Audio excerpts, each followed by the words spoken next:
Assalamualaikum warahmatullahi wabarakatuh. Selamat pagi anak-anakku. Bagaimana kabar kalian hari ini? Semoga kalian semuanya dalam keadaan sehat dan tetap semangat. Pada kesempatan kali ini kita akan belajar materi tentang perkembangbiakan pada tumbuhan. Mari kita simak bersama seperti apa materinya. Perkembangbiakan tumbuhan dibagi menjadi dua, yaitu perkembangbiakan vegetatif dan perkembangbiakan generatif. Perkembangbiakan vegetatif adalah perkembangbiakan tanpa melalui proses perkawinan. Sedangkan perkembangbiakan generatif adalah perkembangbiakan melalui proses perkawinan. Perkembangbiakan vegetatif memiliki kelebihan dan kekurangan. Adapun kelebihan perkembangbiakan vegetatif adalah yang pertama, menghasilkan tanaman yang sifatnya sama seperti induknya. Kemudian yang kedua, proses perkembangbiakan lebih cepat dan mudah. Adapun kekurangan dari perkembangbiakan vegetatif adalah yang pertama, membutuhkan pohon induk yang lebih banyak sehingga membutuhkan biaya yang lebih banyak. Kemudian yang kedua, akar yang dihasilkannya kurang kokoh. Perkembangbiakan vegetatif dibagi menjadi dua, yaitu vegetatif alami dan vegetatif buatan. Vegetatif alami adalah perkembangbiakan vegetatif tanpa bantuan manusia. Sedangkan vegetatif buatan adalah perkembangbiakan vegetatif dengan bantuan manusia. Yang pertama, kita akan membahas tentang perkembangbiakan vegetatif alami. Vegetatif alami ada beberapa macam. Yang pertama, ada umbi batang, kedua umbi lapis, yang ketiga umbi akar, yang keempat akar tinggal atau rimpang, yang kelima tunas, yang keenam tunas adventif, yang ketujuh geragi atau stolon, dan yang terakhir adalah spora. Perkembangbiakan vegetatif alami yang akan kita bahas pertama adalah umbi batang. Umbi adalah bagian tubuh tanaman, baik batang atau akar, yang digunakan untuk menyimpan cadangan makanan. Sedangkan umbi batang adalah umbi yang terbentuk dari batang atau struktur modifikasi batang seperti geragi atau rimpang. Ada beberapa contoh umbi batang seperti kentang, ubi jalar, talas, bengkuang, gadung, gembili, dan lain-lain. Pada gambar yang pertama kita bisa lihat ada gambar gembili. Kemudian pada gambar kedua adalah gambar kentang yang merupakan contoh dari umbi batang. Berikutnya kita akan membahas tentang umbi lapis. Tanaman dengan perkembangbiakan umbi lapis biasanya memiliki batang yang sangat pendek, lentur, dan buahnya memiliki banyak lapisan. Contoh dari umbi lapis yang pertama ada bawang putih, bawang merah, bawang bombay, bunga bakung, dan loncang. Ini ada beberapa contoh tanaman yang berkembang biak dengan cara umbi lapis. Yang pertama di sini ada bunga bakung. Kemudian yang kedua ada bawang merah. Sangat jelas sekali kelihatan ada lapisan-lapisan pada bawang merah ketika diiris melintang. Kemudian di sebelahnya ada bawang bombay. Berikutnya kita akan membahas tentang umbi akar. Umbi akar adalah perubahan bentuk akar yang mengembang di dalam tanah. Contoh umbi akar yang pertama ada wortel, kemudian ada singkong, ada lobak. Gambar dari ketiga contoh umbi akar tersebut bisa kita lihat seperti pada gambar. Yang pertama ada gambar wortel, kemudian ada lobak, dan ada singkong.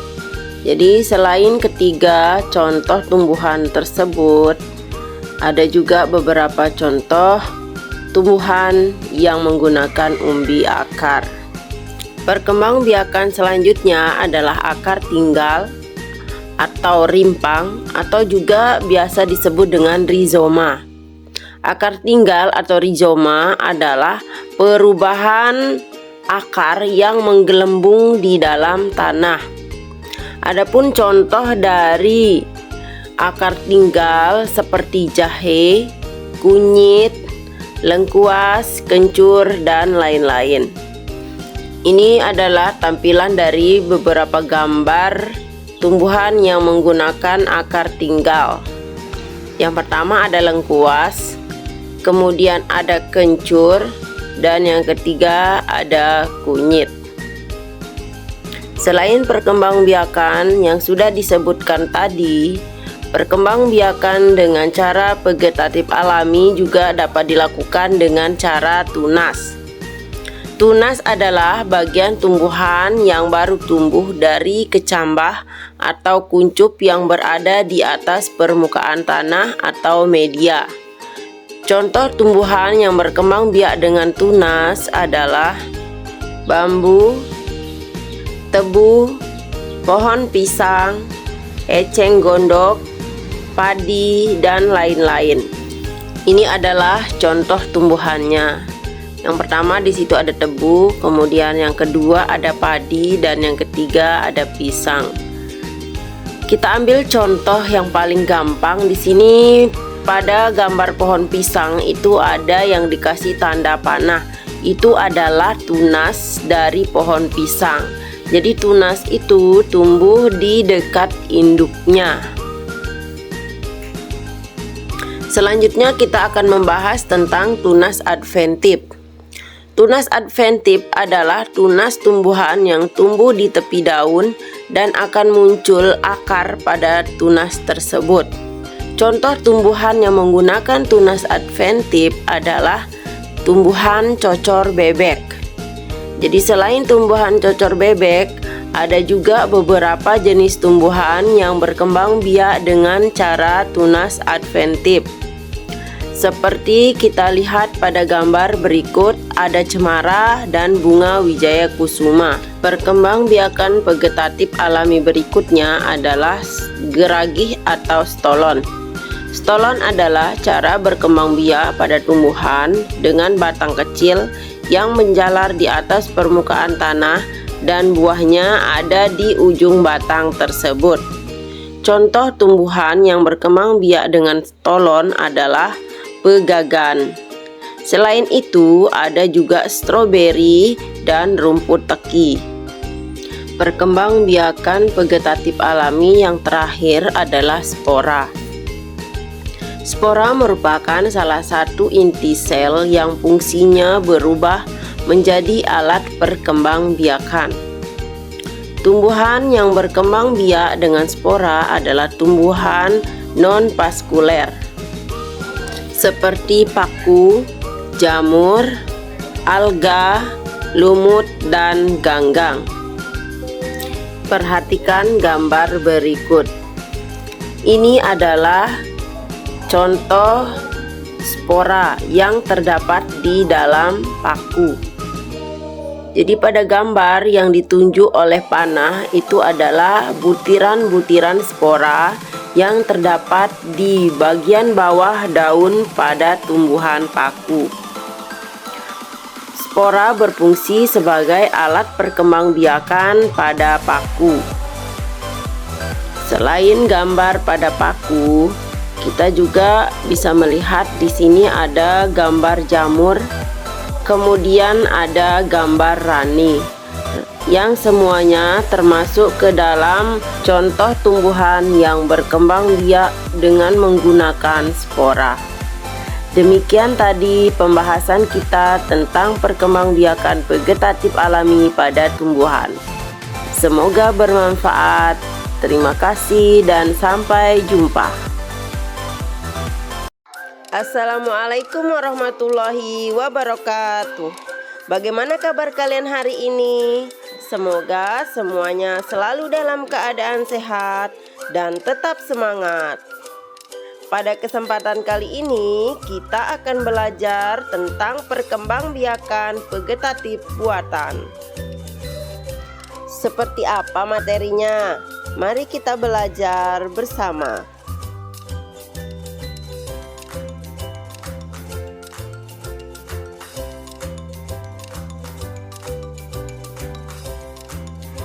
Perkembangbiakan vegetatif buatan adalah perkembangbiakan tumbuhan tanpa melalui proses perkawinan dengan bantuan manusia. Tujuan perkembangbiakan vegetatif buatan adalah memperoleh individu baru yang unggul, cepat berbuah, rasa buahnya sesuai dengan yang diinginkan, dan tahan terhadap penyakit.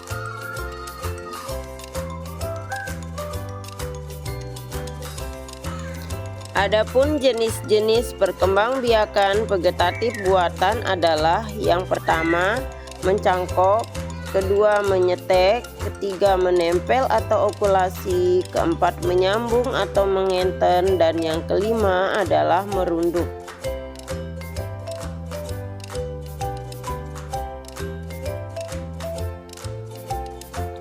Perkembangbiakan vegetatif buatan yang pertama adalah mencangkok. Mencangkok adalah perkembangbiakan vegetatif dengan cara mengupas ranting pohon yang sudah besar sampai terlihat kambiumnya. Bagian kambium kemudian ditutup tanah, humus, dan terakhir dilapisi plastik kemudian diikat. Keuntungan mencangkok yang pertama, tanaman cepat berbuah. Kemudian tanaman yang dihasilkan memiliki sifat yang sama seperti induknya. 3. Pohon yang tumbuh tidak terlalu tinggi. Sedangkan kerugiannya, pohon mudah rubuh atau tumbang, tanaman tidak berumur panjang, dan merusak tanaman induknya. Selanjutnya kita akan membahas cara mencangkok. Pertama, pilih tanaman induk. 2. Tentukan bagian batang yang lurus. 3. Kupas kulit bagian batang. 4. Tutup bagian batang yang dikupas dengan tanah. 5. Siram tanaman secara rutin sampai tumbuh akar. Dan yang terakhir, potong ranting yang telah dicangkok.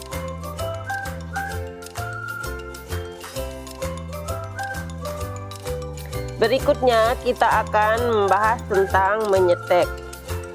Setek adalah perkembangbiakan dengan cara memotong bagian tubuh tanaman untuk ditanam sehingga menghasilkan tanaman baru. Stek dibagi menjadi 3, yaitu stek batang, stek daun, dan stek akar. Selanjutnya kita akan membahas tentang stek batang. Stek batang adalah perkembangbiakan dengan cara memotong batang tanaman yang sudah dewasa, lalu hasil potongan tersebut ditanam kembali sampai menghasilkan tanaman baru. Stek batang biasanya dilakukan pada tanaman singkong dan tebu. Selain itu, stek batang juga dapat dilakukan pada bunga mawar, bunga krisan, bunga dahlia, dan lain-lain.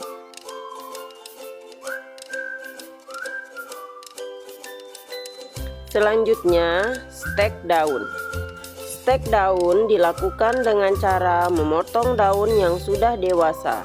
Kemudian daun tersebut yang nantinya akan ditanam untuk menghasilkan tanaman baru. Contoh stek daun yang pertama ada lidah mertua, kemudian begonia, cocor bebek, lidah buaya, dan lain-lain.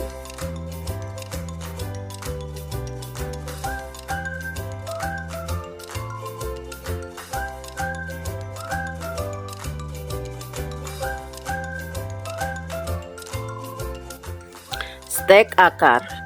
Akar yang dijadikan sebagai bahan stek harus dipisahkan dari tanaman induk dan ditumbuhkan pada media tanam sampai terbentuk akar adventif. Contoh tumbuhan yang dapat dikembangbiakkan dengan cara stek akar yang pertama ada delima, blackberry, jambu biji, cemara, dan lain-lain.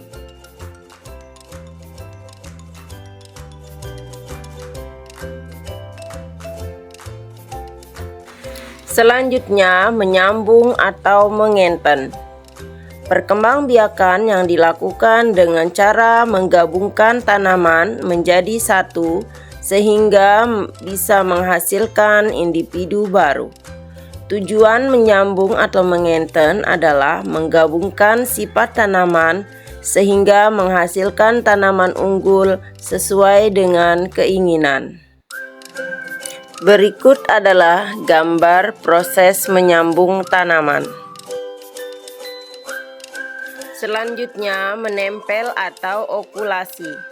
Menempel adalah perkembangbiakan tumbuhan dengan cara menempelkan sepotong kulit pohon beserta mata tunas dari batang atas sehingga dapat tumbuh dan bersatu membentuk individu baru.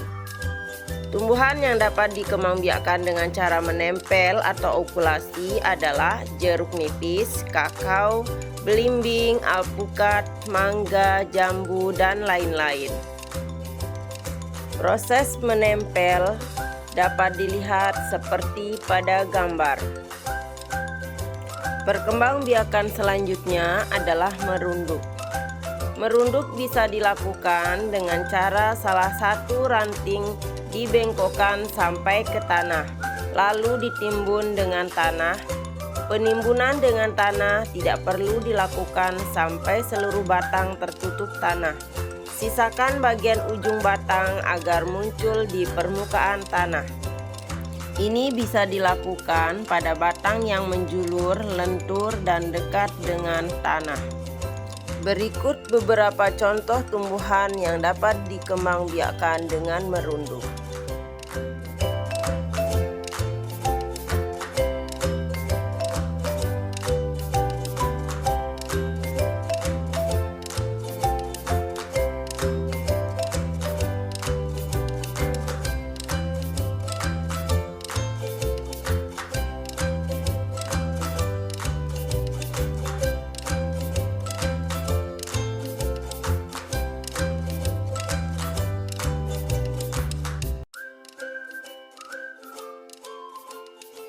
Demikian tadi pembahasan kita tentang materi perkembangbiakan vegetatif buatan. Sampai jumpa.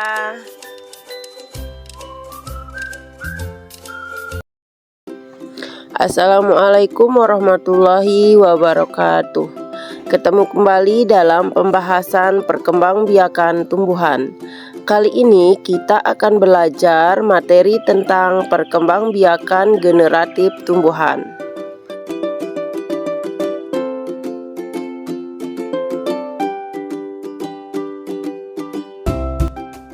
Perkembangbiakan generatif adalah perkembangbiakan tumbuhan melalui proses perkawinan atau penyerbukan.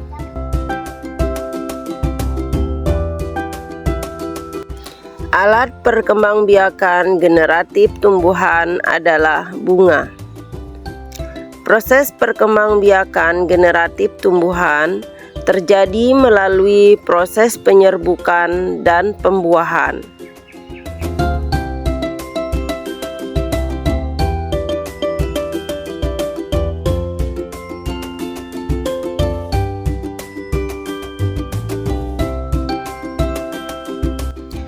Penyerbukan adalah jatuhnya serbuk sari di kepala putik.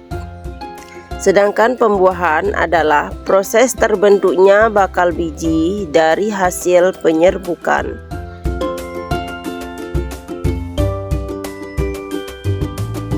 Selanjutnya kita akan membahas tentang penyerbukan. Berdasarkan asal serbuk sari, penyerbukan dibagi menjadi 4, yaitu 1. Penyerbukan sendiri, autogami. 2. Penyerbukan tetangga, ketonogami. 3. Penyerbukan silang, alogami. Dan yang terakhir adalah penyerbukan bastar.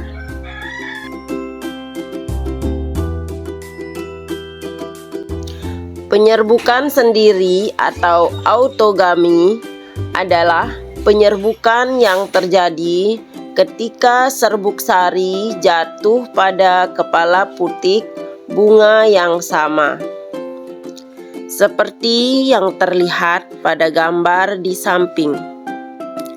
Benang sari dan putik berasal dari satu bunga yang sama.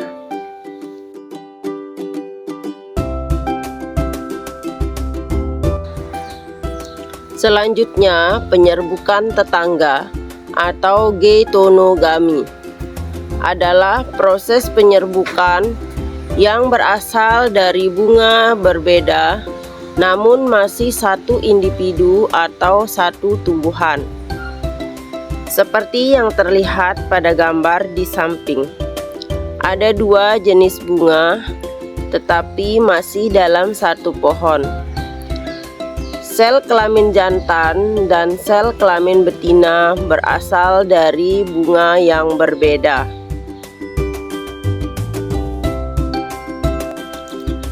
Penyerbukan silang atau alogami adalah proses penyerbukan yang berasal dari bunga berbeda, tumbuhan yang berbeda, tetapi satu jenis. Seperti yang terlihat pada gambar di samping, ada dua jenis bunga yang berasal dari dua pohon yang berbeda, tetapi masih satu jenis, sehingga disebut dengan penyerbukan silang.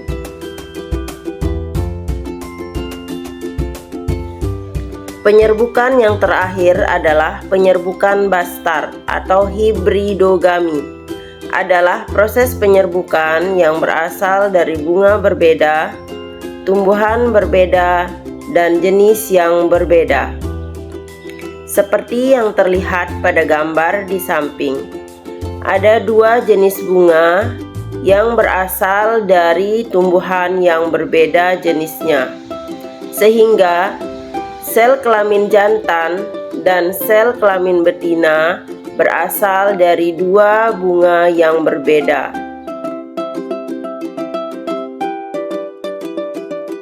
Selanjutnya, kita akan membahas tentang jenis penyerbukan berdasarkan perantaranya. Berdasarkan perantaranya, penyerbukan dibagi menjadi 4, yaitu 1. Penyerbukan dengan bantuan angin. 2. Penyerbukan dengan bantuan air. 3. Penyerbukan dengan bantuan hewan. 4. Penyerbukan dengan bantuan manusia.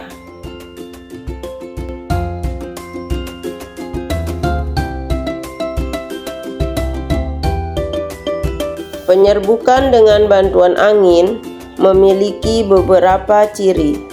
Yang pertama, bunga tidak memiliki kelenjar madu dan warna. 2. Jumlah serbuk sari banyak dan ringan, sehingga mudah terbang terbawa angin. 3. Kepala sari berukuran besar. 4. Tangkainya panjang dan mudah bergoyang saat ditiup angin. 5. Bagian putik bunga terlentang keluar, berbulu serta panjang. Berikut adalah beberapa contoh tumbuhan yang penyerbukannya dibantu oleh angin.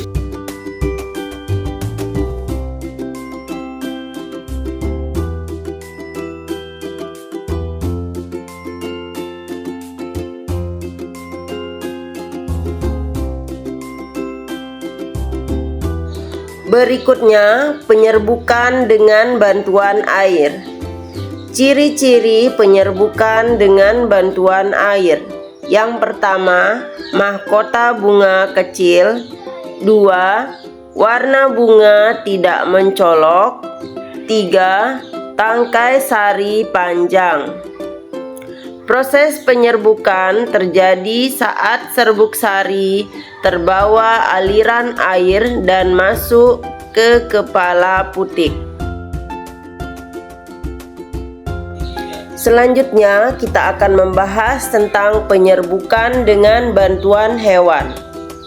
Adapun ciri-ciri yang dimiliki, yang pertama, bunganya memiliki mahkota berwarna menarik. 2. Memiliki bau yang harum. 3. Memiliki kelenjar madu. Dan yang terakhir, serbuk sari berlendir dan bisa melekat pada tubuh hewan. Berikut beberapa contoh hewan yang membantu proses penyerbukan.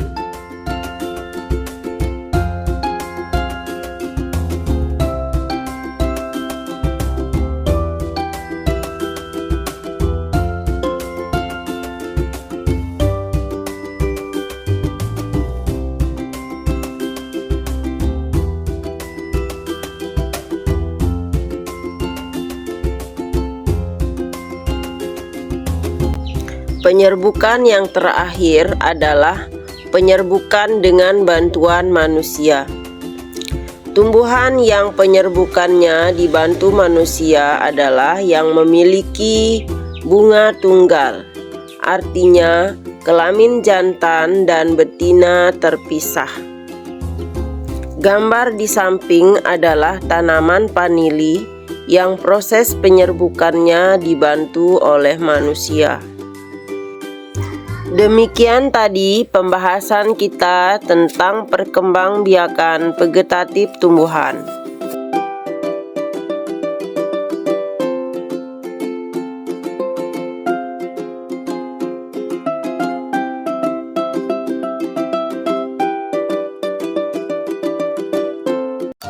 Assalamualaikum warahmatullahi wabarakatuh.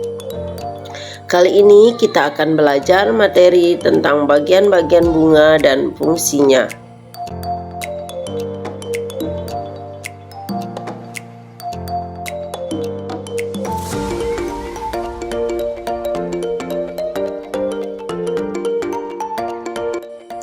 Ada yang tahu apa itu bunga?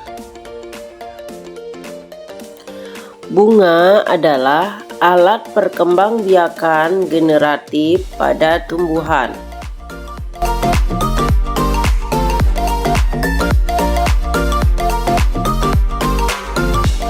Bagian-bagian bunga: kepala putik, tangkai putik, kepala sari, tangkai sari, bakal biji atau bakal buah, mahkota bunga, dasar bunga, kelopak, tangkai bunga.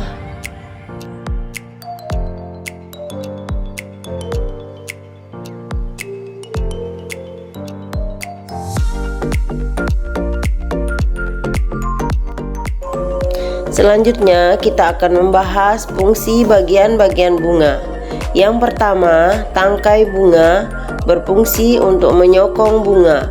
Kemudian yang kedua, kelopak bunga atau kaliks melindungi bunga saat masih kuncup.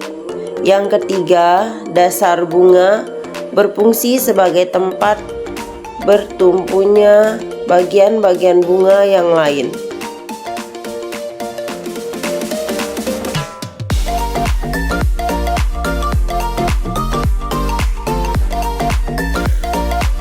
Bagian bunga selanjutnya adalah mahkota bunga, berfungsi untuk menarik perhatian serangga pada saat penyerbukan.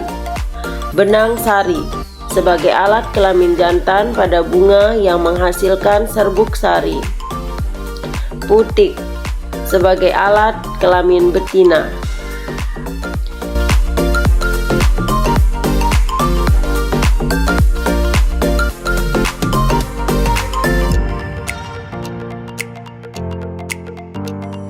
Putik terdiri dari tangkai putik, kepala putik, dan bakal biji. Kepala putik berfungsi sebagai tempat melekatnya serbuk sari yang jatuh di bunga. Sedangkan tangkai putik berfungsi sebagai penghubung kepala putik dengan bakal buah.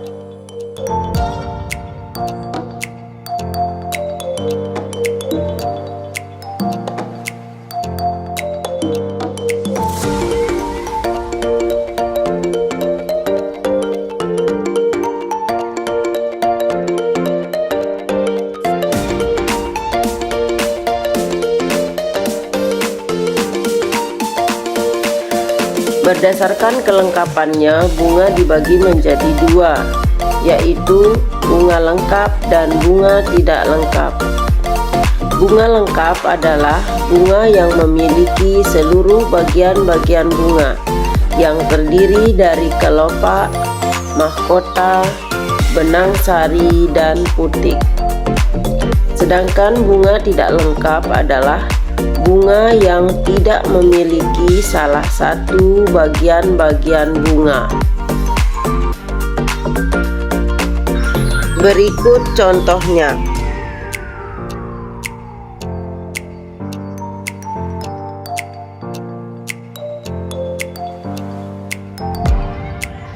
Selanjutnya, kita akan membahas perbedaan bunga sempurna dan tidak sempurna.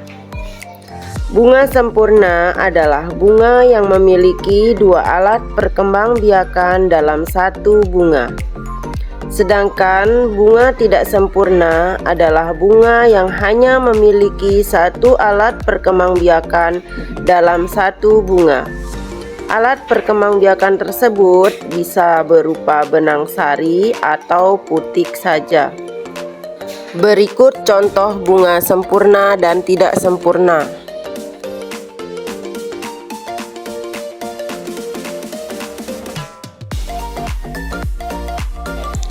Perbedaan bunga lengkap dan bunga sempurna.